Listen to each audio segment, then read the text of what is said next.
"How dare you refuse my mother, you ungrateful tramp!" my husband screamed, slamming a ceramic plate against my head, all because I wouldn't sign my condo over to my mother-in-law and refused to pay her $5,000 every single month. I calmly stood up and said, "You have no idea what I'm capable of." The moment those words left my mouth, everyone went pale. Sierra stared at the shattered pieces of the plate on the floor and felt the warm stickiness of blood trickling down her cheek. The guests froze, glasses halfway to their mouths. My mother-in-law, Eleanor Hawthorne, was clapping her hands, letting out a shriek of delighted triumph. And my husband, Darren, stood over me, his face contorted in a furious red mask. I didn't even recognize the man. Just that morning, I thought it would be a regular birthday party. Just yesterday, I still hoped things would get better. But now, looking into his glazed-over eyes, I finally understood. It's over. And whatever happened next was going to change my life forever. But to truly understand how I ended up here, on the floor of my own downtown condo, with a busted face and an iron calm settling in my soul, we have to go back 2 years. 2 years ago, Sierra Sterling was a happy bride-to-be, busy planning her wedding. Welcome to Betty's Stories. I share new life stories here every day, and I'd really appreciate it if you hit subscribe and liked my video. Now let's jump back into my story. I'm sure you'll love it if you keep listening till the end. I was 32, and my fiancé, Darren, was 34. We met at a corporate networking event held at one of Atlanta's trendiest restaurants. Darren worked as a sales manager for a partner company. I was running the sales division for a large tech firm. From the moment I saw him, he seemed like the man I'd been searching for my whole life. Reliable, stable, attentive. He wasn't a movie star, but he was handsome. And while he wasn't rich, he was certainly ambitious. He wooed me the right way. Fresh flowers every time we met, Friday night dinners, and a real attention to detail. He remembered that I preferred white roses over red. He knew I hated being late. He'd open the car door for me, hold my coat, and walk me all the way to my unit door. I had just come out of a draining 5-year relationship where I wasn't appreciated. My ex-boyfriend thought my career success was cute but trivial and treated my salary like it was the universal ATM. He constantly pushed me to quit my high-pressure job and start having kids, even though he made practically nothing and spent every evening drinking beer with his buddies in the garage. When I finally found the courage to leave, he didn't even try to stop me. He just shrugged and said, "Go on then. Who'd want you turning 30? After that breakup, I spent 6 months recovering. I worked like crazy just to keep my mind busy, went to therapy, and slowly learned to trust people again. Then Darren showed up, a blast of fresh air after being stuck in a stale basement. He genuinely admired my accomplishments. He said he was proud of me. He constantly bragged to his friends about how smart and beautiful his black queen was. I started to thaw out. I blossomed and dared to believe in love once more. I owned my 2-bedroom condo in downtown Atlanta. I bought it on my own when I was 28, pouring every dollar from my salary and bonuses into it. It wasn't easy. I worked like a dog, clocking 60, sometimes 70 hours a week. No vacations, no real weekends. I denied myself everything. I bought clothes during clearance sales, brought lunch from home, and never called an Uber. Every single month, I saved half my paycheck. My parents helped where they could, but I raised the bulk of the down payment myself. I took out a 15-year mortgage and paid it off in 7. Every extra principal payment felt like a small victory. When I made that final payment at 28 and got the title documents with only my name on them, I cried happy tears. The condo was mine. No debt, no obligations.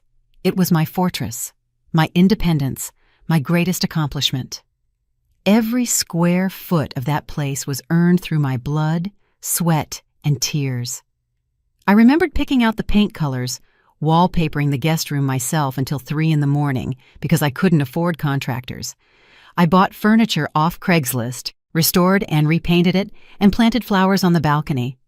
This was my world, and here I felt truly safe. Darren lived in a rented 1-bedroom place far outside the perimeter.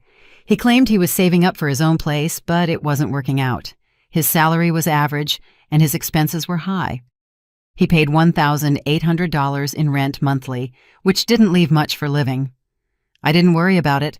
Love isn't measured in square footage after all. I'd walked the same path, and I knew how hard it was to save money in this country. I liked Darren for who he was, not for his bank account. He was kind, thoughtful, and understanding, or so I thought. When he proposed 8 months into our relationship, I said yes, without hesitation. We were at the same restaurant where we first met. Darren knelt right in the middle of the dining room and pulled out a box with a ring. A simple, tasteful piece, nothing flashy. But I didn't care about the diamond. I said yes and wept with happiness. Finally, I was going to have a real family. Finally, I wouldn't be alone. We decided to keep the wedding small, just a quiet ceremony. Neither of us was at the age for a massive 200-person ballroom reception. Plus, we were saving for a honeymoon in Cabo San Lucas. We invited only our closest relatives, parents and a couple of friends. I bought a simple white dress from a department store. Darren wore the suit he used for work. It was modest but heartfelt. The first warning sign came just before the wedding. 2 weeks before the courthouse date, we were sitting in my kitchen discussing logistics. Who would handle the HOA fees, who'd pay for groceries, and how we'd divide the chores. Suddenly, Darren casually mentioned, "Babe, have you thought about putting the condo in both our names? You know, so I can feel like it's my home too? It just feels awkward living in your place when I'm nobody in it." I laughed. I honestly thought he was joking. "Darren, it's my premarital property. Legally, it stays mine after we marry, but you're living here with me. This is our home." Darren nodded and smiled, but I caught a flicker in his eyes, a shadow of disappointment or resentment. I decided not to dwell on it. Everyone gets wedding jitters. He probably just wants to feel like the man of the house, not a guest. But something inside me stiffened. A tiny splinter of worry dug into my heart. I tried to reassure myself. He didn't push it. He just asked. Isn't it normal for a man to want to feel secure in his home? I dismissed the anxious thoughts and kept planning the wedding. We were married in a small circle on a warm September day. My parents flew in from Richmond, Virginia. My mother, Brenda Sterling, a former middle school teacher, and my father, Colonel Robert Sterling, U.S. Army, retired. Dad had served his whole life, reaching the rank of colonel. He was tall, sharp, and carried himself with a military bearing. He was always my role model for strength and reliability, the man who taught me to never give up and always defend my boundaries. Darren's mother, Eleanor Hawthorne, showed up with her friend, Tanya. Darren's father had passed away 5 years prior from a heart attack, and Eleanor had lived alone since then in a small one-bedroom place outside the perimeter. She was 60 years old. She received about $1,000 in Social Security benefits and earned another $800 a month cleaning at a shopping center 3 times a week. It was enough to get by, but as she constantly reminded everyone, it was barely bread and water. When I first met her, Eleanor seemed like a typical older woman, a little complainy, a little clingy, but harmless. At the wedding, she kept wringing her hands. "It's so hard being alone," she sighed. "It's a blessing that my sweet Darren now has such a caring wife." She dabbed her eyes with a tissue for tears that weren't there and looked at me with a strange, appraising smile. I smiled back, oblivious to what she truly meant by caring. I thought Eleanor was just happy for her son, that she'd gained a daughter and an ally. I even promised myself I'd be good to my mother-in-law, visit her, and help her out. After all, she had nobody but Darren. After a modest dinner at a local cafe, the newlyweds left for a 1-week honeymoon in Cabo. We lay on the beach, swam in the ocean, and made love every night in the hotel room. Darren was tender and attentive. I felt happy. Finally, I have a family. Finally, I'm not alone. The first 3 months of our life together were truly sweet. Darren moved in immediately after we returned from Cabo. He brought just 2 duffel bags of stuff: clothes, shoes, a laptop, and a couple of books. Everything else was in his rental, which he quickly gave up. "Why should I pay rent when we have such a beautiful condo?" he said, kissing me on the forehead. We set up our home like any newly married couple. We bought new bedding, hung joint photos in frames, and chose new curtains. Darren suggested rearranging the furniture, and I agreed. We moved the couch, swapped the armchair, and argued good-naturedly about where to put the floor lamp. Saturday nights, we watched movies wrapped in a blanket. Sundays, we walked in the park, fed the ducks, and grabbed coffee at little shops. I continued to work hard. Being a sales director requires absolute commitment, especially in our competitive market. I left the house at 8 in the morning and returned at 7, sometimes 9 at night. Darren also worked late, but his schedule was slightly more flexible. Sometimes he came home earlier, picking up takeout on the way, rotisserie chicken, salads, pizza. Other times, I'd swing by the grocery store, grab some ready-made meals, and quickly cook something. Neither of us had the time or desire to cook full dinners every day. We both worked, and we were both tired. It seemed normal. My salary was twice as high as Darren's. I took home about $10,000 net monthly. He made about $5,000. Darren didn't seem to feel awkward about this. We agreed to split groceries and HOA fees evenly. I knew it was tough for him. Half his salary went to shared expenses, leaving only about $2,000 for personal needs. But Darren never complained. He said he was due for a promotion and a raise soon. A month after the wedding, Eleanor started visiting. At first it was once a week on Saturdays. Darren was happy, hugging his mom, settling her on the couch and making her tea. I tried to be a good hostess, buying pastries, setting the table, and asking about her health. Eleanor would stay for 4 hours, tell stories, complain about her Social Security payments, the neighbors, and her health, then leave. I considered it normal. A mother misses her son and wants to see him. No big deal. But after a month, the visits became more frequent. Eleanor started coming twice a week, then every other day, then almost every day, always without warning. I would come home exhausted from work and find my mother-in-law in the kitchen. "Oh, Sierra's home," Eleanor would say, without looking up from her cup of tea. "I decided to make my poor Darren some soup. You never cook him a real meal." At first I held back, not wanting conflict early in my marriage. I would just nod, head for the shower, and change clothes, but the irritation was mounting. Eleanor started opening the fridge and surveying the contents with a look of disapproval. "My poor Darren, you've gotten so thin," she would cluck, pulling out my yogurt and ready-made meals. "Sierra, honey, don't you cook at all? A man needs to be fed. He works hard and needs strength." I worked until 7, sometimes 9 at night.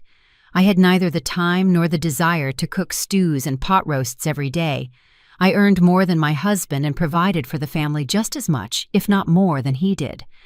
Darren didn't complain about the food, eating everything without issue, but Eleanor acted as if it were a crime. In my day, wives worked like a dog, and the home was a haven, and the husband was well fed, she would pontificate, sitting on my couch, drinking my tea from my best mug. "But you, Sierra, you're a career woman. Family should come first." Darren was silent, chewing on store-bought salad. I clenched my jaw and stayed silent too. I didn't want to fight. I hoped it was temporary, that Eleanor would calm down and get used to the fact that her son was married and had his own life. But the mother-in-law seemed to think otherwise. Then the hints about money started. At first they were timid, almost unnoticeable. "Oh, I'm out of my blood pressure medication again, and my check doesn't come for another week," Eleanor would sigh, pulling empty pill packets from her purse. "My sweet Darren, could you help your mother? I need $300 for my prescription." Darren, of course, helped, pulling out his wallet and counting bills. $300, $500, $800. I didn't object. It was his mother. He had the right to support her.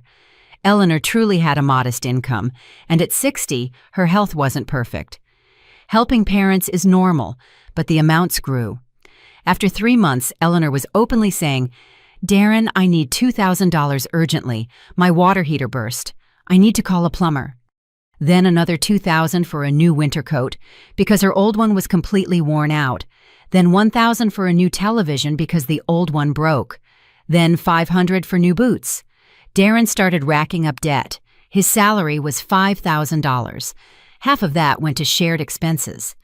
From the remaining $2,500, he still had to pay for his phone, transit pass, lunch at work, clothes, and then $2,000 or $3,000 went to his mother. He started borrowing from colleagues and taking out payday loans. One evening, 4 months after the wedding, Darren approached me while I was working on a quarterly report on my laptop. "Babe, can you lend me $2,000? I promised Mom for her medication and I'm completely wiped out right now. Payday is a week away." I looked up from the screen at my husband. "Darren, I see you giving her half your salary every month. Is this healthy?"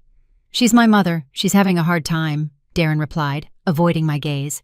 "She's a retiree. She has Social Security plus her cleaning job 3 times a week. You told me yourself she has enough to live on." "So what? I should abandon her? Dad's gone. She has no one but me." "I'm not saying abandon her. I'm saying $2,000 every month is too much. You're getting into debt because of this. Are you going to give it to me or not?" Darren clenched his jaw. I sighed. I didn't want a conflict, so I gave him $2,000. Then another $2,000 a month later, and another $1,000 after that. I knew it was wrong, but I didn't know how to stop it. Darren was becoming nervous, irritable. He'd snap at me and slam doors. I felt our relationship deteriorating, but was helpless to fix it. Eleanor visited more often. Every visit ended with a money discussion. "Darren, I need some money for repairs." "Darren, my shoes are broken." "Darren, the utility bills went up," and every time, Darren would give in. Then, 6 months after the wedding, Eleanor issued her main demand. It happened on a Saturday afternoon. Darren was at work for an urgent client meeting. I'd just gotten back from the gym, showered, and planned to relax on the couch with a book. But when I opened the door, I found Eleanor in the kitchen. My mother-in-law was sitting at the table, sipping tea and eating cookies from my snack dish. "Sierra, we need to talk," Eleanor started, and I instantly became guarded. There was a steely edge in her voice that hadn't been there before. "I've thought long and hard about how to say this gently, but I'll be direct. You're married to my son. That means you're part of our family, and in our family, we help each other." I sat down across from her without speaking. My heart started beating with apprehension. I had a bad feeling about this. "I'm struggling alone," Eleanor continued, taking a sip of tea. "My income is small and my health is declining. Darren helps, but his salary isn't enough. You, on the other hand, have a good income. You earn well over $100,000 a year." "Eleanor, I understand, but I want you to transfer $5,000 to me every month." Eleanor cut me off. "Darren has already agreed. He thinks it's fair." I was stunned. $5,000 every month? That was nearly half my take-home pay. "Well, you don't mind, do you?" the mother-in-law pressed, seeing my confusion. "You have a high salary, and your condo is paid off. You're not living in a mortgage or paying rent. You're a rich woman, and I'm barely making ends meet." "Eleanor, that's half my post-tax salary.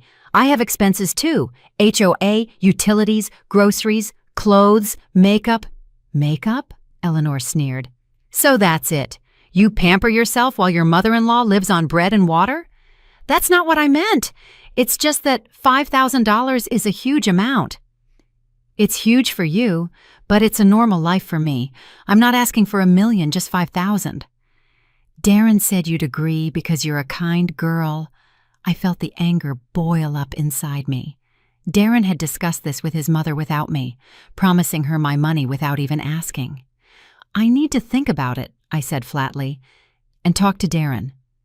"There's nothing to think about," Eleanor raised her voice. "A respectable daughter-in-law doesn't think. She helps. Tanya's daughter-in-law, now she's a gem. She does everything for her mother-in-law, transfers money, buys gifts, takes her on vacation. And you?" She trailed off, pursing her lips meaningfully. I stood up. "Eleanor, I need some rest. Let's end this conversation." The mother-in-law left, slamming the door dramatically. I was left alone in the kitchen, my hands shaking. I was seething. $5,000 a month? That was absurd. Eleanor had an income and a side job. She had enough to live on.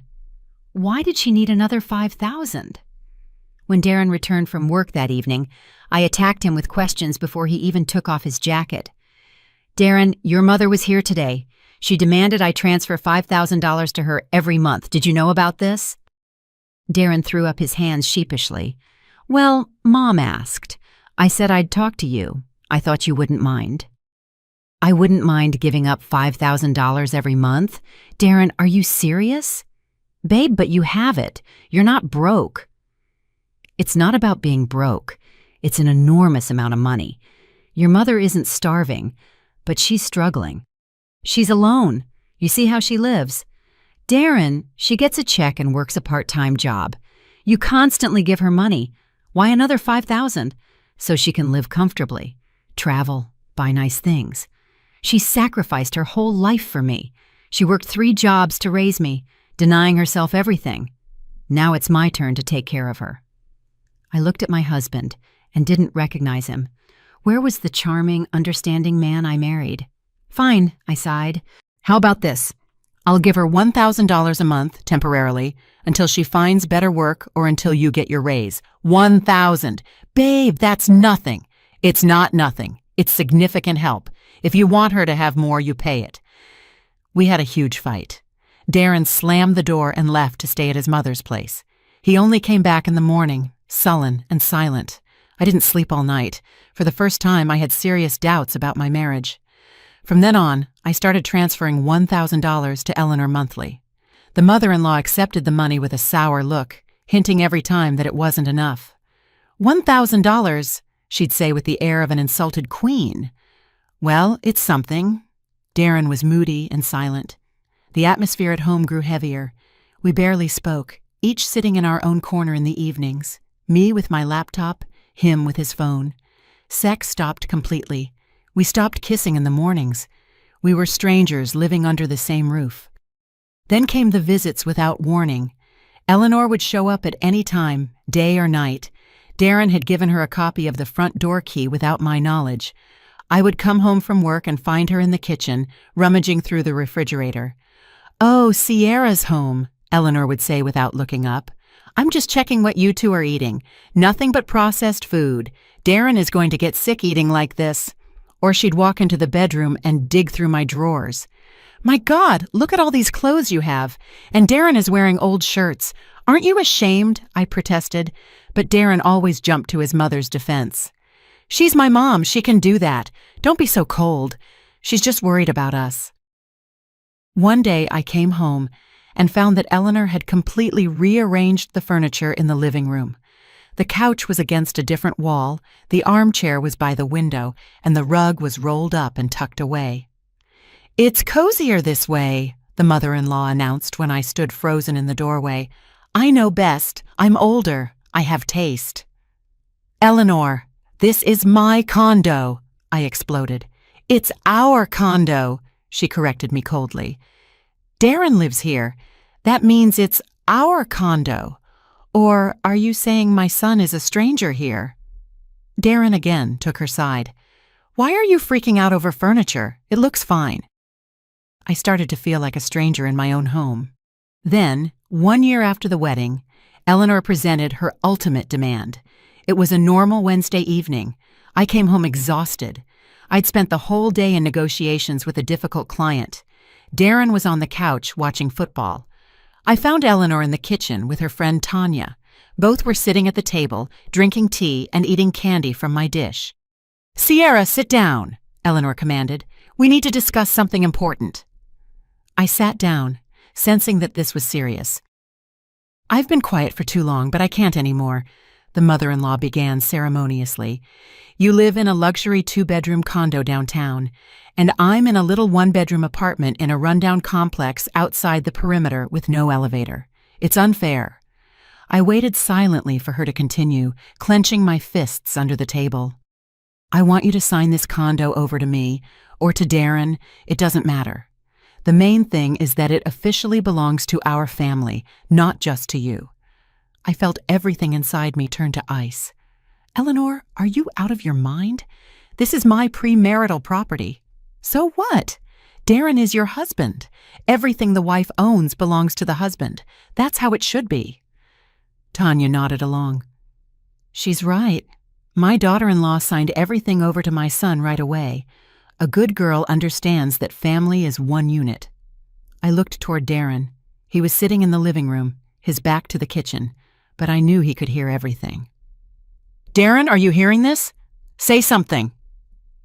Darren turned around uncertainly and mumbled, "Well, Mom isn't asking for herself. It's for us. For our future. What future? This is my condo. I bought it with my own money before we got married. But we're a family now, Eleanor protested. Or are you saying you don't trust my son? It's not about trust. It's about the fact that this is my asset and I'm not signing it over to anyone.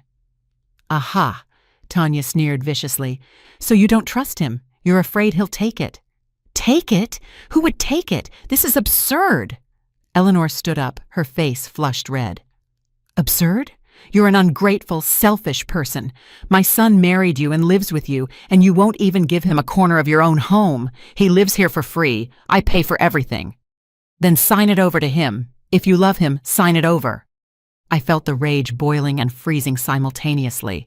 This woman wouldn't stop. She would pressure me until the bitter end. No, I said firmly. I will not sign the condo over to Darren or to you. The conversation is over. Darren! Eleanor shrieked. Do you hear how she talks to your mother? Are you going to tolerate this? Darren hesitantly got up from the couch and walked to the kitchen doorway. Babe, maybe you should think about it. At least sign over a share to me, half the condo. No, not a share, not the whole condo. This is my property, period. Tanya and Eleanor exchanged glances. A cold gleam appeared in their eyes that made me uneasy. Fine, Eleanor hissed. We'll see about that. They left, slamming the door. Darren remained, silent, turning away from me. I went to bed with a heavy heart. Something was about to happen. I felt it in my gut. The next day I came home from work and found an envelope on the counter. Inside were documents. I opened them and froze. It was a power of attorney granting the right to dispose of my condo. The signature was mine.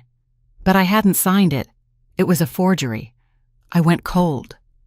Darren was sitting in the living room watching TV as if nothing had happened. Darren, what is this? I walked into the living room holding the document. It's the power of attorney. Mom said to get it drawn up. You forged my signature? I thought you wouldn't mind. I do mind. I mind completely. This is illegal. It's document fraud. It's a felony. Don't yell. Mom meant well. I ripped the power of attorney to shreds. My hands were shaking with fury. If this ever happens again, I'm going to the police. Do you understand? Darren was silent. Something dark and evil flashed in his eyes. I realized I was in deep trouble. Very deep trouble, and it was just beginning. After the incident with the forged document, I couldn't sleep for several nights. I lay next to my husband, who was snoring peacefully, and thought about how he was capable of document fraud, of a crime. For what? For a condo, for his mother. The Darren I loved, the one who seemed reliable and honest, was capable of forging my signature. In the morning, after Darren left for work, I typed family law attorney into Google. I found a firm with good reviews near my office and booked a consultation for my lunch break. The attorney was a woman in her 50s, Alicia King, stern in a power suit with an attentive gaze. She listened to my story in silence, occasionally nodding and making notes. Sierra, your condo is premarital property, Alicia said when I finished. Legally, it belongs only to you. Section 33 of the Georgia Code clearly states this. Even if you divorce, your husband has no right to it. Not an inch. Do you understand? Not an inch. I breathed a sigh of relief. So, even if we split up, the condo remains mine? Absolutely. But there's a big but. Alicia took off her glasses and looked me straight in the eye. If you voluntarily sign the condo over to your husband or do so under pressure, you lose it. And proving anything afterward will be nearly impossible. They'll say you gave it as a gift. You signed it over yourself. But I'm not going to sign it over. The power of attorney your husband already tried to forge. I went cold again. You think he might try again? I don't know, but since he did it once, he might repeat it. People who cross that line once find it easier to do so a second time. What should I do? Don't give in to pressure. Stand firm and document everything. If they continue to threaten you, record the conversations, involve witnesses, and gather all your documents in case of divorce. Because, Sierra, I'll be honest with you, your situation is unhealthy, and it's only going to get worse. I left the lawyer's office with a heavy heart but a firm resolve. I will not give up the condo. Never. It's mine. I earned this myself. Back home, I turned on the voice recorder on my phone and placed it in a visible spot in the living room. Darren noticed and asked, "What's that for?" "I'm going to record voice notes for work," I lied. He shrugged and didn't ask again. A week later, Eleanor came back, this time with a whole delegation. With her were Tanya and 2 other women, Darren's Aunt Zena and his father's cousin Gabby. They settled on the couch and in the armchairs like a tribunal of judges. I returned from work and froze in the doorway, staring at the gathering. "Sierra, sit down," Eleanor commanded. "We've gathered here to talk to you nicely, as a family." I silently took a chair near the door. Darren stood in the kitchen, leaning against the doorframe, staring at the floor. "Now listen here, darling," Aunt Zena, a plump woman in her 50s with dyed red hair, began. "We've all talked. This isn't right. You're living in a condo that Darren considers his home, and he's a nobody in it. That's not right. A man needs to feel like the head of the house." "In our day," Tanya chimed in, "wives signed everything over to their husbands. That was the right way." That was honest. "My granddaughter's husband doesn't even work," Gabby, a skinny woman with a pinched face, chimed in. "He sits at home, but the house is in his name, and that's correct because he's the man, he's the head of the family." I listened to this nonsense, unable to believe my ears. "Excuse me, but what business is my condo of yours?" "What business?" Eleanor was outraged. "We're family. We worry about Darren. You're humiliating him." "I'm not humiliating him. He lives here and uses everything equally with me." "But the condo isn't in his name," Zena insisted. "That's wrong. You should sign over at least half." "I don't owe anyone anything. This is my premarital property." "See?" Eleanor scanned her allies. "I told you, greedy, selfish, only thinks about herself. You're bringing shame on our family," Gabby added. "Everyone is talking about how Darren's wife doesn't respect him." "Who is everyone?" "All the relatives and friends. Do you think we're quiet? We're telling the truth, that you won't sign over the condo, that you're disrespecting your mother-in-law." I stood up. "That's enough. The conversation is over. I'm asking you to leave my condo." "Our condo!" Eleanor screamed. "Darren lives here. Get out!" I flung the door open. "Now, or I'm calling the police." The women started to grumble, but slowly began to get up. Zena muttered about disrespecting elders. Tanya shook her head. Gabby hissed about shameless young people. Eleanor stopped at the threshold and hissed in my face, "You will regret crossing our family." When they were all gone, I turned to Darren. "You allowed them to stage this circus here. They just wanted to talk. They were demanding I give them my condo." "Not give it. Sign it over to me. I'm your husband." "And you think I should do that?" Darren paused. "It would be the right thing to do." I felt something break inside me. "Go to your mother's tonight. What?" "Leave. I need to think." Darren left, slamming the door hard. I was left alone. I sat on the couch and cried for the first time in all this. Not out of self-pity, but from hurt, from disappointment, from dashed hope. I had believed in this marriage so much, hoped to build a family, and what did I get? A mama's boy husband and a manipulative mother-in-law who wanted to drain me dry. The next day at work, I received a strange anonymous email from someone in the HR department of the partner company where Darren worked.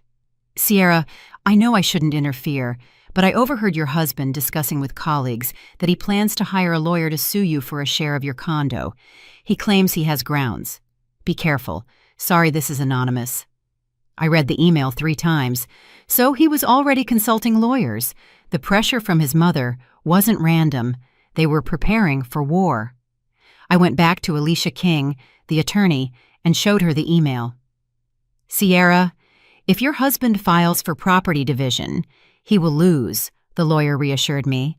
"He has no grounds. The condo is premarital. You didn't invest joint funds in improvements.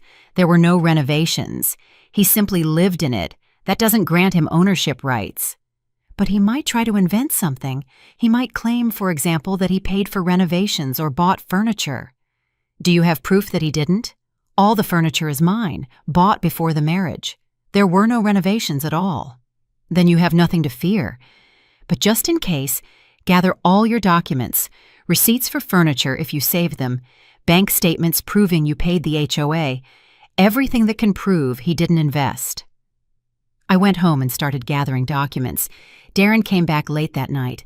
We didn't speak. We slept in separate rooms, he on the couch, me in the bedroom with the door locked. But Eleanor didn't give up. She started a genuine smear campaign against me, calling all of Darren's relatives, telling them what a terrible daughter-in-law I was. Greedy, heartless, disrespecting the elder. A week later, I ran into Darren's cousin, Oliver, at the grocery store. He looked at me with strange disdain and walked past without saying hello. "Oliver," I called out. He stopped and turned around. "Why didn't you say hi?"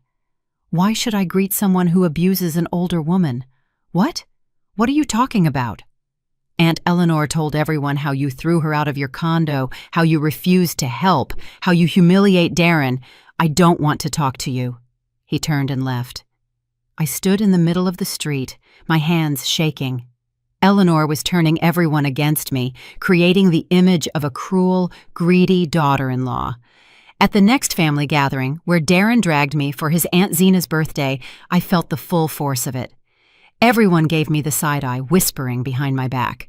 Someone demonstrably turned their back as I walked by. "There she is," one of the aunts loudly said as I passed. "Won't give up the condo, disrespects her mother-in-law." "Selfish," another one chimed in. "Things weren't like this in our day." Darren was silent, standing nearby, looking away, offering no defense. I understood. He was on their side. He agreed with them. I endured an hour of the party and then left. Darren didn't even try to stop me. At home, I seriously considered divorce. It had been 1 year and 2 months since the wedding. I worked, earned money, maintained the home, and my husband had turned into a stranger who looked at me with poorly concealed hostility. His mother had made me an outcast. His relatives thought I was a monster. But divorce felt like admitting defeat. It was the end of my dream of a family. I hesitated. Maybe things will still work out? Maybe Darren will come to his senses? He didn't. 6 months later, 1 year and 8 months after the wedding, Eleanor showed up again. This time she brought a man in a suit. "Sierra, meet him," the mother-in-law said with triumph in her voice. "This is Mr. Miller, a real estate appraiser. He's going to value your condo now." "Why?" I was aghast. "Because Darren is filing for property division and we need an appraisal." "Darren is filing for division." I looked at my husband, who was standing in the corner. "Is this true?" Darren nodded, not meeting my eyes. "Mom said it's the right thing to do, that I'm entitled to half." "You're not entitled to anything. This is my premarital property." "The court will decide," Eleanor said coldly, "and in the meantime, the appraiser will do his job." "No one is appraising anything. Both of you get out of here, now!" I threw the door wide open. The appraiser backed away fearfully and rushed out the door. Eleanor lingered on the threshold. "You will regret messing with our family. Darren will get what belongs to him." "Nothing belongs to him." "We'll see." I went to Alicia King again. She listened and shook her head. "Let them file. They'll lose, but it will be unpleasant. Lawsuits, nerves, time. Are you ready for this?" "Do I have a choice?" "Sierra, as a woman to a woman, get a divorce before it's too late. This marriage is toxic. It's destroying you." "But I love him." I said it and realized it wasn't true anymore. I didn't love the person Darren had become. I loved the memory of who he was in the beginning. Love is not a reason to tolerate abuse and manipulation. Think about that. I went home and sat in the kitchen for a long time. Darren was at his mother's, as usual lately. He spent more time there than at home, only coming back to sleep. Our relationship was dead. We didn't talk, eat together, watch movies, or make love. We were strangers under one roof. Why drag it out? But still, I hesitated. A part of me still hoped for a miracle. Then came February. Darren was turning 35. Eleanor insisted on a big celebration. A large table, many guests, relatives. "I don't want to host this party," I said when Darren informed me of his mother's plans. "We have a bad relationship. Why pretend? It's my birthday. Can't you do this one thing for me? I'm asking one last time." There was such despair in his voice that I wavered. Maybe this was a chance. Maybe at the party we'd talk normally, remember the good times, and reconcile. "Fine," I agreed, "but only if your mother doesn't cause a scene." "She won't, I promise." He lied. I spent the entire Saturday preparing. I bought $800 worth of groceries. I cooked appetizers, sliced salmon, made canapes, roasted meat, and set up a huge table in the living room. I bought a cake from an expensive bakery and put flowers in vases. I wanted everything to be beautiful, to show Darren I was trying, that I loved him, or was trying to. Eleanor and Tanya showed up 2 hours before the start and immediately began bossing me around. "This isn't placed right. Move that vase, take this away. Where's the wine? Why isn't the cake the right kind?" I kept silent, gritting my teeth. "Hold it together. It's a party. Don't ruin it." Guests began arriving at 7 o'clock. My parents flew in from Richmond. Dad, Colonel Robert Sterling, immediately assessed the situation. He saw Eleanor ordering me around and Darren standing aside, not intervening. Dad walked over to me and quietly asked, "Is everything okay, sweetie?" "Yes, Dad, everything's fine." He looked at me skeptically but didn't press. Darren's aunts, cousins, and friends all looked at me with judgment. Eleanor had clearly had time to tell everyone her version. I felt their stares and heard the whispers behind my back. The party started. Toasts, congratulations, laughter. Eleanor sat at the head of the table like a queen. Darren sat next to her, beaming. I sat at the other end of the table, next to my parents, feeling like a stranger at my own party, in my own condo. Then the passive-aggressive hints began. At first subtle, then increasingly blatant. "Now our daughter-in-law is gold," Tanya said loudly to everyone. "She signed everything over to the mother-in-law. Condo and money. She understands that you have to respect your elders." "That's right," Zena nodded. "Young people will get everything later, but for now, the elders should be the priority." Eleanor gave me a meaningful look. "Yes, some daughters-in-law understand, and some only think about themselves." I clenched my fists under the table. Mom put a calming hand on my shoulder. Dad tensed, sitting up straight. I felt the pressure building inside me. Then Eleanor stood up with a glass in her hand. "I want to make a toast," she announced ceremoniously. Everyone fell silent and raised their glasses. "To my son, Darren. I dedicated my entire life to you. Everything I had, I gave. I worked 3 jobs so you wouldn't go without, denying myself everything. And now I hope that you will take care of me, and your wife too." Everyone clapped. I sat motionless, neither clapping nor drinking. After the toast, Eleanor slid close to me, almost touching me, speaking quietly but loud enough for the people next to us to hear. "Sierra," the mother-in-law began, "we're adults. Let's settle this condo matter right now, in front of everyone. Will you agree to sign the condo over to Darren or me? It doesn't matter. The main thing is to make it official. We'll go to the notary tomorrow, and it will all be done. Everyone will be happy." I looked into her eyes. There was nothing human there, only greed and cold calculation. "No." "What? No?" "No, I will not sign the condo over." "How can you say no?" "No, this is my premarital property, and it will remain mine. I will also stop the $1,000 monthly payments. I'm done. I can't do this anymore." Eleanor turned beet red. She grabbed her glass and downed it in one gulp. Then she stood up so abruptly that her chair tipped over. "Darren!" she shrieked for the whole room to hear. "Do you hear that? Your wife refuses to support your mother in front of everyone on your birthday." Everyone fell silent. Even the music seemed to quiet. Darren got up from the table. His face was scarlet. He walked toward me slowly, and I suddenly felt fear, a real animal fear. My father stood up too, rising to his full height, but Darren didn't pay attention to him. "Sierra!" he ground out through clenched teeth, stopping in front of me. "I'm asking one last time. Will you sign over the condo?" "No." "And you won't pay the $5,000 every month?" "No, I won't pay another cent. This is blackmail. I'm tired. I can't take it anymore." The guests froze, staring at us. My father took a step forward, but Mom held him back. "You greedy, selfish buck," Darren whispered. "My mother sacrificed her whole life for me, and you can't even help her. You begrudge her a piece of bread." "Helping is one thing. Supporting is another. I am not obligated to give half my salary to your mother. She isn't starving." Eleanor shrieked, "Darren, you're a man! Show her who's boss in this house. She has no respect for you. She's insulting your mother in front of everyone." And then something snapped. Darren grabbed the heavy ceramic serving plate with leftover salad from the table.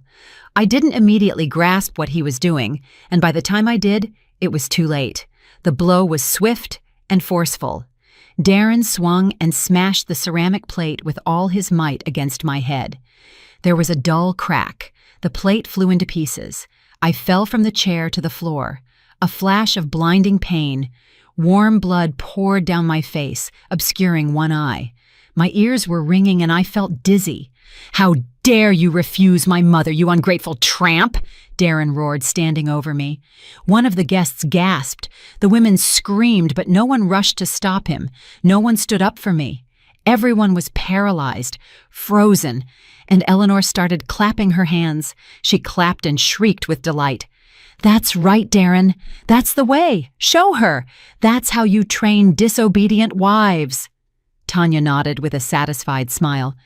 "In our day, husbands knew how to keep order. These modern women get too loose. A smack to the face, and she'll be quiet as a mouse." Aunt Zena added, "Darren did the right thing. Maybe now she'll come to her senses."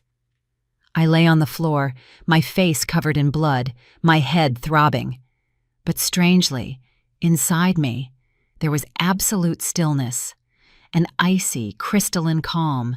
No fear, no panic, just cold, clear thought.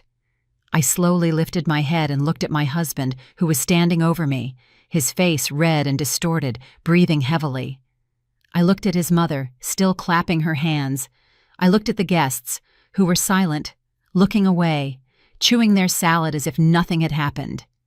And then I saw my father. Colonel Sterling stood with his fists clenched. His face was white, his eyes like ice. He took a step forward, but I raised my hand, stopping him. "Not now. This was my fight first." I slowly, very slowly, got to my feet. Blood dripped onto the floor, onto my party dress, onto the tablecloth. I wiped my face with my hand, looked at my palm. It was covered in blood. My eyebrow was split open, or maybe my temple, it didn't matter. I looked Darren straight in the eye and said quietly, but clearly enough for everyone in the room to hear, "You have no idea what I'm capable of." There was no scream, no hysteria in my voice, only that icy composure, and that calm was scarier than any shout. Darren went pale, taking a step back. Something in my eyes frightened him. Eleanor stopped clapping. The smile slid off her face. The guests froze. Everyone was pale. Even Tanya, who had just been cheering on the abuse, suddenly shrank back. Because in that moment, everyone understood. Sierra wasn't going to cry, she wasn't going to beg, and she wasn't going to tolerate this. Something had shifted, something had broken, and now it was a completely different game. I silently turned and walked into the bedroom. Behind me, I heard voices. "Well, she's offended. How sensitive. Darren did the right thing. Should have done it sooner. She'll cry now and come back. They all do." I locked the bedroom door. My hands weren't shaking. My thoughts were perfectly clear. I went into the bathroom and looked at my face in the mirror. My eyebrow was split, bleeding. A bruise was already welling up on my cheekbone. Good. Everything was visible. I took several photos from different angles. The cut eyebrow, the blood, the bruise. I also photographed the shattered plate on the floor through the crack in the door. Everything was documented. The evidence was gathered. Then I opened the closet and pulled out a duffel bag. Quickly, methodically, I started packing. Documents, passport, marriage license, the condo title, all the papers for the condo, bank cards, laptop, chargers, a change of clothes, and a makeup bag with the essentials. Money, the $3,000 stash I'd saved for a rainy day. What else? A flash drive with important files. That was it. I sat on the bed and called 911. I waited for the dispatcher to answer. "Police, what's your emergency?" "My husband just assaulted me. I need an officer dispatched." My voice was calm, without hysteria. "What is the address?" I gave the address, hung up, and called the non-emergency line for medical assistance. "EMS, how can I help you?" "I need medical attention. Physical injuries, battery." I gave the address, hung up. Then I called Alicia King, my lawyer. She answered after a few rings. It was a late Saturday evening, her day off. "Hello, Alicia. It's Sierra Sterling. I came to see you about the condo." "Yes, of course I remember. What's wrong?" "There was an incident today. My husband assaulted me in front of witnesses. He hit me in the head with a plate. I've called the police and EMS. I need an urgent consultation. Can I come in tomorrow morning?" The lawyer's voice became professionally crisp. "Sierra, I'll see you at 9 a.m. tomorrow. For now, the most important thing is to document everything officially. The police, the medics, the report. Did you take photos?" "Yes, several." "Excellent. Do not agree to any pleas. Do not accept reconciliation. This is a crime. We'll discuss everything tomorrow." "Thank you." I hung up, sat on the bed, and pressed a towel to my cut eyebrow. The bleeding was slowly stopping. Outside the door, I heard muffled noise. The party was continuing. Darren was talking loudly, laughing. Zena was telling a story. No one came to check on me. No one knocked. But I knew my father was right outside the door. I could feel his presence. He was waiting, and his time would come. 20 minutes later, there was a sharp, insistent knock at the door. I walked out of the bedroom. The guests went silent, staring at me. I walked to the door without looking at anyone and opened it. Standing on the threshold were 2 police officers, a man in his 40s and a young woman. "You called us?" the older officer asked. "Yes, please come in." Darren jumped to his feet. "Police? Sierra, what are you doing?" I looked at him. "I'm filing a report for assault and battery." Eleanor shrieked. "What assault? Darren just calmed you down a little. It's your fault. You pushed the man." The officer raised his hand. "Ma'am, please be quiet. Don't interfere with our work." He turned to me. "Victim, please tell us what happened."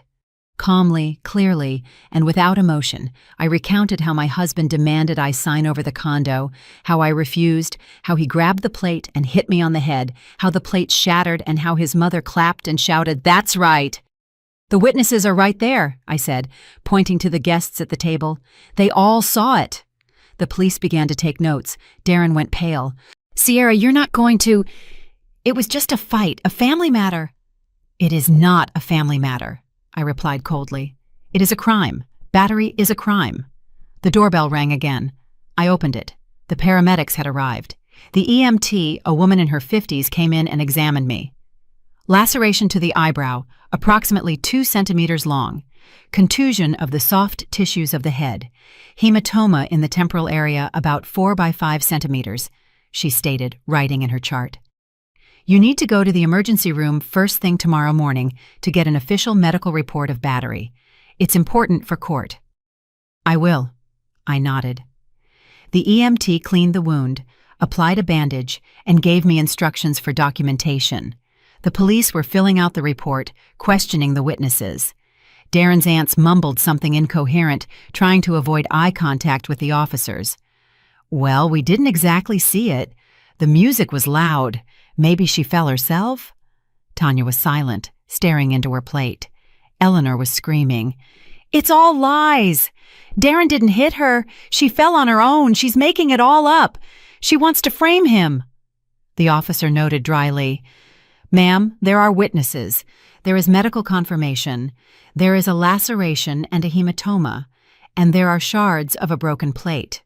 Your statement is recorded, but it contradicts the physical evidence. Darren was informed that he would face charges for domestic violence. It could be a simple misdemeanor or a felony, depending on the severity of the injuries, a fine or a brief jail sentence, depending on the judge. Darren was shaking. His face turned gray from red. I didn't mean to. I just snapped. She drove me to it. You can tell that to the detective. The officer cut him off.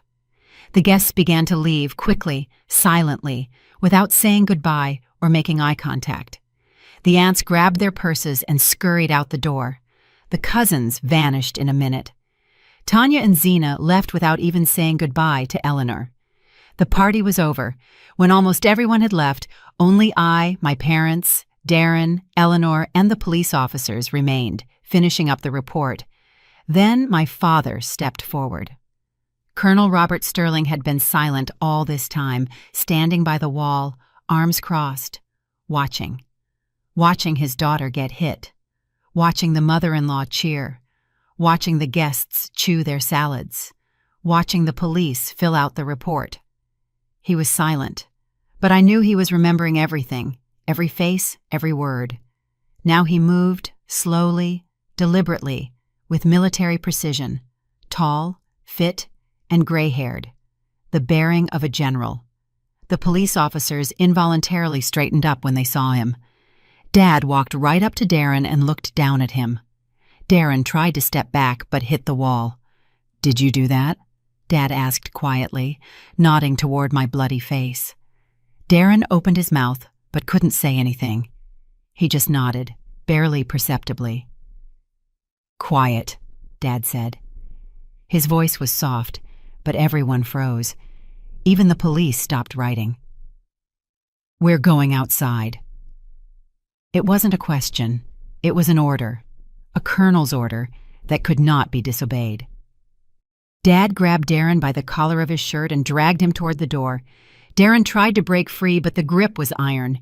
The police exchanged glances but did not intervene. They saw a father defending his daughter, and that was right. The door slammed shut behind them. I remained in the condo. A minute later, muffled thuds came from the stairwell. 1, 2, 3. Darren's cry, "I'm sorry, I didn't mean it, I won't do it again." My father's voice, quiet and hard, "You will answer for my daughter. You will answer for every drop of her blood." More thuds, heavy, professional hits. My father had served for 30 years. He knew how to hit to inflict pain without causing serious damage. Then silence. The door opened. Dad walked in, calm, his hands at his sides. No scratches on his knuckles. He knew how to hit without hurting himself. Darren walked in behind him, limping on his right leg, holding his ribs. His nose was bleeding, his left eye was swelling shut, and his lip was split. "Sit down. Don't move," Dad commanded. Darren sat on a chair by the wall, shaking, silent. Dad turned to the police. "Officers, continue your work." The tone was military, commanding. The officers nodded. The senior officer even seemed to stand at attention, recognizing the colonel's authority. Then Dad turned to Eleanor Hawthorne. She was sitting on the couch, shrunken. For the first time all evening she was quiet. Dad walked up to her, stopped, and looked down. "You approved of the beating of my daughter." Eleanor tried to say something, but Dad interrupted. "Quiet. I'm not finished." She fell silent. "If you ever, hear me, ever approach my daughter again, call her, text her, show up near her home or workplace, you will regret it. You will regret it intensely. I served for 30 years. I have connections, I have people, and I will find a way to make your life miserable through entirely legal methods. Do I make myself clear?" Eleanor nodded, her lips trembling. For the first time, I saw my mother-in-law truly afraid. "Now get out of my daughter's condo and take your son with you." Eleanor leaped up, grabbed her purse, and rushed to Darren. "Let's go, son. Don't let these people humiliate you. You'll stay with me." Darren got up with difficulty, holding his ribs. His eye was swelling shut faster. The husband's things, Dad said, turning to me. I silently went to the bedroom, pulled out the boxes where I had already packed all of Darren's clothes, shoes, documents, chargers, razor, all his belongings, and carried them to the hallway. "Take it and go," I told my husband. "Sierra," Darren began, "go. This is my condo." "No, it's my condo, my premarital property. You have no rights to it. I consulted a lawyer. Get out before I call the police again." Darren looked at the officers. They were standing nearby. He understood I wasn't joking. He grabbed the boxes. Eleanor was pulling him toward the door, wailing, "Let's go, son, let's go. There's nothing for you here. She's not worthy of us." The door slammed shut. Silence. I sat on the couch. Mom hugged me. Dad put his hand on my shoulder. The police finished filling out the report. "You need to come to the precinct tomorrow to give a full statement," the senior officer said. "And go to the emergency room, absolutely. The medical report is necessary for court." "I'll be there," I nodded. The police left. Only my parents and I remained. "My daughter," Mom said softly, stroking my hair. "You did the right thing. The absolute right thing." "I'm proud of you," Dad added. "You didn't panic. You stood up for yourself. You acted like a soldier." I didn't cry. Inside, there was a strange emptiness. No self-pity, no resentment. Just one thought. There will be a war, and I will win it. My parents stayed the night. Mom put me to bed and gave me a sedative. Dad remained in the living room, standing guard. No one would attack his daughter while he was alive. In the morning, I went to the emergency room. The doctor examined me carefully, documenting all the injuries. A 2-centimeter laceration to the eyebrow, a contusion to the head, a 4 by 5 centimeter hematoma on the temple. Everything was documented. I was given the official medical report. Then I went to my lawyer. Alicia King listened and nodded. "Sierra, you did everything perfectly. Now for the action plan. First, you file for divorce today. Second, you request a restraining order prohibiting your ex-husband from approaching you within 300 feet. Third, freeze all joint accounts, if there are any. Yes, a debit card where we pooled money for shared expenses, about $40,000 in there. Withdraw it immediately. It's your money. You have the right. The court can sort it out later, but withdraw it now." I left the lawyer's office and went straight to the bank. I withdrew all $40,000 from the joint account, transferred it to my personal one, and closed the shared card. Darren found out an hour later. He started calling from different numbers, sending texts. "You stole the money. Give it back immediately. I'm suing you." I didn't answer, blocking every number I knew. That evening, Eleanor showed up, banging on the door, screaming, "Thief! Give my son's money back! Open the door! I know you're in there, you bah!"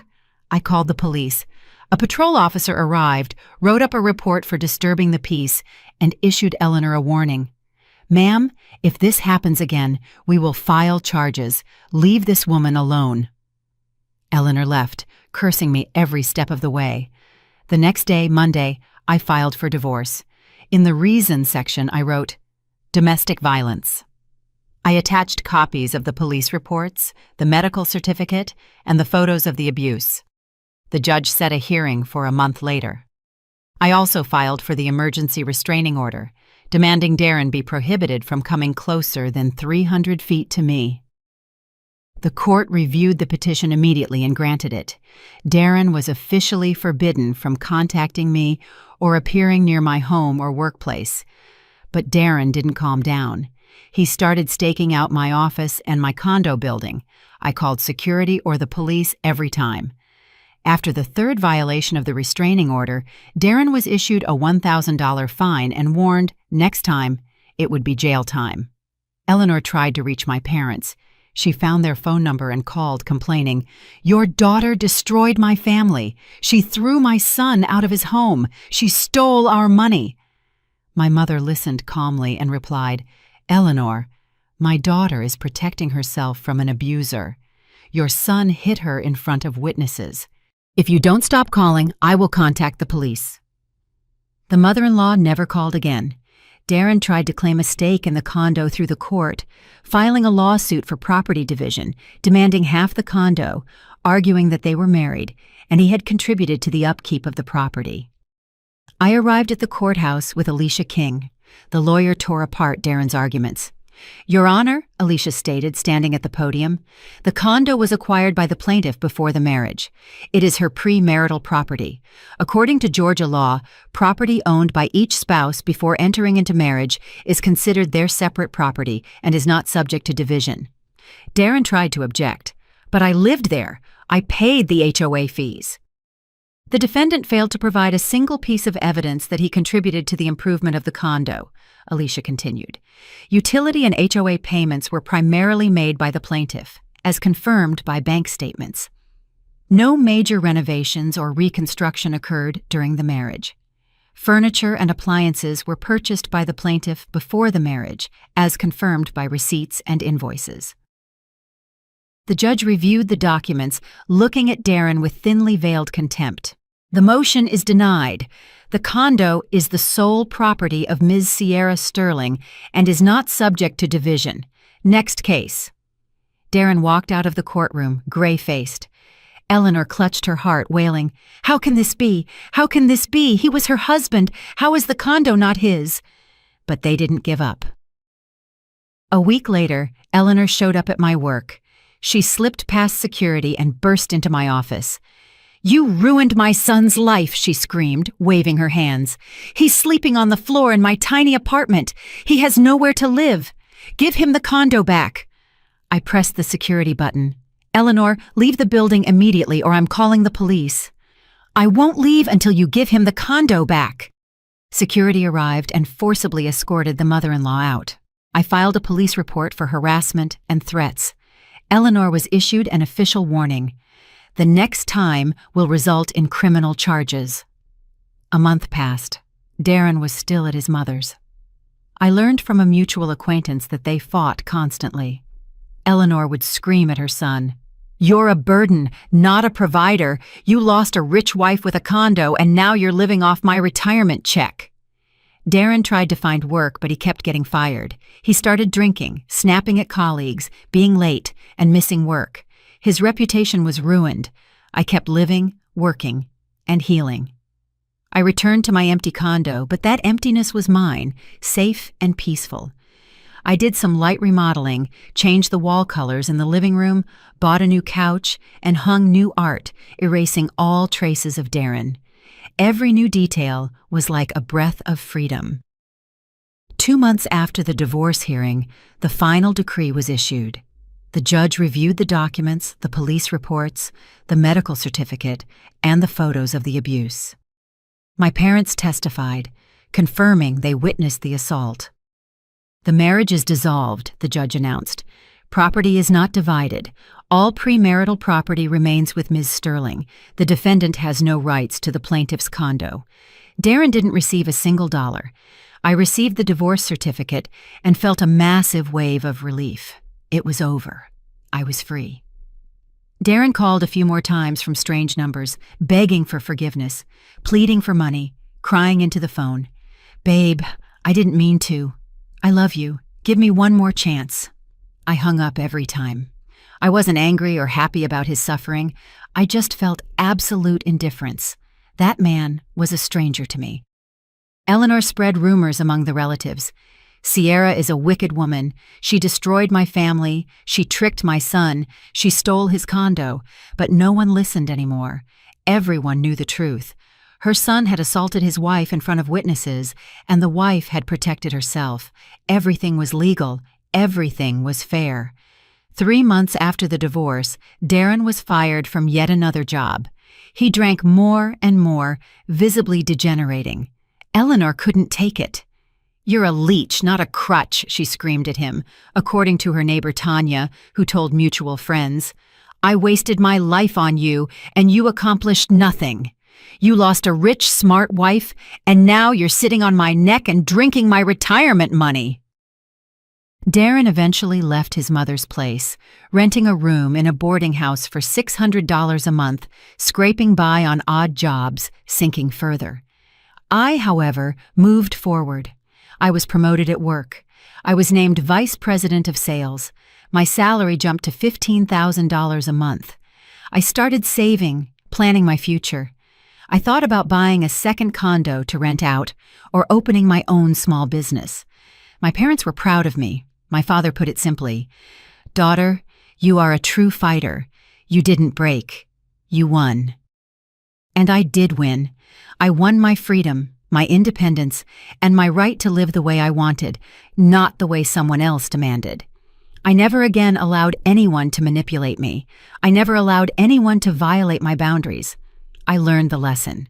Never tolerate abuse, never give in to blackmail, and never sacrifice yourself for those who don't value you. The condo remained mine. My life remained mine. My future remained mine. And Darren and Eleanor got what they deserved: loneliness, poverty, and the realization of what they had lost due to their own greed. Sometimes in the evenings, I sat on the balcony of my condo, my one indivisible condo, sipped tea, looked out at the Atlanta skyline, and thought, I handled it. I defended myself. I know my worth, and I will never again allow anyone to humiliate me or take what is rightfully mine. I won that war, and now I knew, when necessary, I was capable of anything, absolutely anything. I'm really glad you're here and that I could share my story with you. If you liked it, show me by liking the video and subscribing to my channel. Let's see how many of us there are. Write in the comments which city you're watching from and what time it is. I'm so curious to know where all you wonderful people are tuning in from. If you want to support me a little extra, you can also send a small donation. I share new life stories for you every single day. And now, 2 of my most popular stories will pop up on the screen so you can choose what to watch next. Betty.